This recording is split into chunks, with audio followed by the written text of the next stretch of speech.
রাজধানীর মহাখালীতে চলন্ত বাসে হঠাৎ আগুন। কিভাবে এই ঘটনা ঘটল, কতজন যাত্রী বিপদে পড়ল, পুরো ঘটনা এক নজরে জানুন। শনিবার রাত 9:15টার দিকে বৈশাখী পরিবহনের একটি বাসে আগুন লেগেছে। বাসটি তখন মহাখালীর ব্যস্ত সড়কে চলছিল।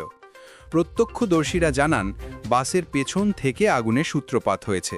তবে কী কারণে আগুন লেগেছে সে বিষয়ে এখনও নিশ্চিত হওয়া যায়নি। যাত্রীদের তৎপরতা ছিল চমকপ্রদ। আগুন লাগার সঙ্গে সঙ্গে সবাই দ্রুত বাস থেকে নেমে পড়েন। কেউ হতাহত হয়নি, তবে বাসের ভিতরের সিট, ইঞ্জিন এবং অন্যান্য অংশ ক্ষতিগ্রস্ত হয়েছে। অনেক যাত্রী জানালা ভেঙে বের হওয়ার দৃশ্য প্রত্যক্ষ করা গেছে। স্থানীয়রা সঙ্গে সঙ্গে পানি সংগ্রহ করে আগুন নিয়ন্ত্রণে আনেন।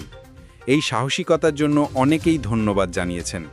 তবে প্রশ্ন থেকেই যাচ্ছে, এই আগুন প্রকৃতিগত কারণে নাকি কোনো অনভিপ্রেত কারণের জন্য? যাত্রীদের নিরাপত্তা নিশ্চিত হওয়ায় বড় ধরনের দুর্ঘটনা এড়ানো গেল। তবে শহরের ব্যস্ত রাস্তায় এমন ঘটনা পরবর্তীতে এড়াতে কী ব্যবস্থা নেওয়া হচ্ছে তা জানতে চাইলে পরিবহন কর্তৃপক্ষ এবং দমকল বিভাগ কর্মকর্তারা তদন্ত শুরু করেছেন। আগামীতে নিরাপত্তা ব্যবস্থা আরও কঠোর করার প্রস্তাব এসেছে। রাজধানীর মহাখালীতে বাসে আগুন, যাত্রীদের সতর্কতা, স্থানীয়দের সাহসিকতা এবং দ্রুত ব্যবস্থা নিয়েই বড় ক্ষতি এড়ানো সম্ভব হয়েছে। আপনি এই ঘটনায় কি মনে করছেন? কমেন্টে জানাতে ভুলবেন না। ভিডিওটি যদি তথ্যবহুল মনে হয়, লাইক দিন, শেয়ার করুন এবং সঠিক সময়ে আপডেট পেতে সাবস্ক্রাইব করুন।